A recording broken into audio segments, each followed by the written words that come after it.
तमिलनाडु राजनीति में नुआ ट्विस्ट नुआ मोड़ नेला नुआ सरकार गठन को नहीं जो राजनैतिक अस्थिरता देखा डीएमके एआईएडीएमके एकाठी हेले इस्तीफा दे पारंती टीवीके 108 जन विधायक एभली चेतावनी शुणाई विजय नेतृत्वाधीन तामिलका भिक्ट्री काजगम टीवीके कहिछि जे सबुठु बड़ पार्टी होइथिबारु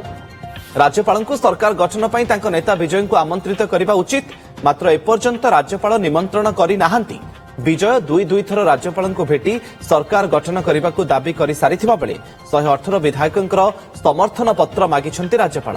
टीवीके को 108 आसन मिलिथिबा बेले बहुमत पई आवश्यक 118 संख्यारु से 10टी सीट पछरे अछंती कांग्रेस टीवीके को समर्थन देबा को घोषणा करथिले सुद्धा अन्य दलंक पक्षरु किंतु ग्रीन सिग्नल मिली नाही आभली स्थित 59 आसन जीतिथिबा डीएमके 47 आसन जीतिथिबा एआईएडीएमके एवं अन्य माने मिसी सरकार गढ़िबा पई प्रयास करुथिबा चर्चा जोर धरिछि तेबे जदि टीवीके सामूहिक इस्तीफार निष्पत्ति निये तेबे राज्य में सांविधानिक संकट सृष्टि होई पारे पुणी थरे निर्वाचन हेबा परी परिस्थिति मध्य उपजि पारे।